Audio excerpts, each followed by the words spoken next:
everyone, this is Eddie from Revolution Magazine, and I'm here today with a very unique wearer of Breitling watches, Mr. Brian Jones. Hello, Mr. Jones. Hello, Eddie. So, for those people who don't know who you are, can you just give me a brief idea of your achievements? Well, I'm basically a pilot. I specialize in balloons now, and I was, along with Bertrand Piccard from Switzerland, I was the first person to fly around the world in a balloon non-stop. It was in 1999. We took off from Switzerland, and 20 days later we'd gone around the world and we landed in the Egyptian desert. So I think we had 7 world records, but I guess the 2 important ones were the absolute records of any aircraft type for duration and distance. The balloon, where is it located now?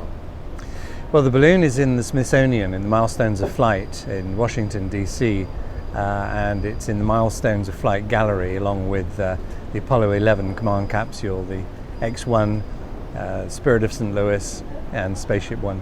There's one special watch that you have there in front of you that you wore during your epic journey. Can you tell me more about it? This is the Breitling Emergency, and it's an electronic watch. It's made of titanium, so it's pretty light, very accurate, easy to read, which is exactly what I needed, and has got a chronograph functions. But I think the most important element to it from our perspective is the fact that it also has an emergency transmitter within it, which broadcasts automatically on the emergency frequency of 1 to 1.5.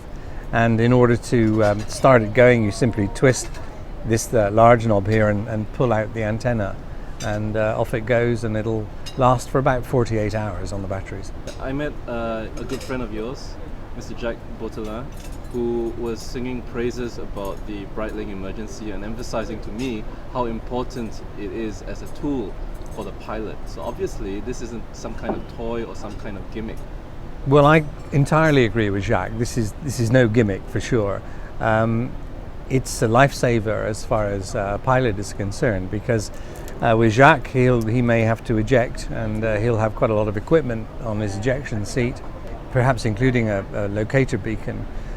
But when he then parts from his ejection seat and his parachute, he may not have the beacon with him, but he'll always have his Breitling watch with its transmitter on his wrist. And similarly to the balloon, we had lots of procedures set down in the event of an emergency, but emergencies don't happen by the book very often, and if suddenly you have a catastrophic collapse of the balloon, or perhaps you have a fire on board, then the last thing you're going to do is to go through checklists. You're going to grab a parachute and get out of there.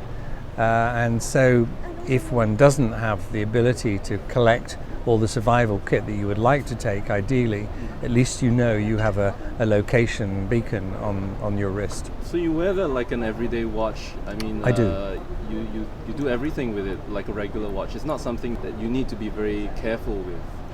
No, absolutely not. It's very tough, it's durable, it's waterproof, and I've managed to keep it for 14 years now, and I haven't broken it yet. It's a little comfort blanket really for a pilot, and when you leave your aircraft you have to face survival situations, and that could be in the ocean, it could be in the Arctic, it could be in the mountains, it could be in the desert.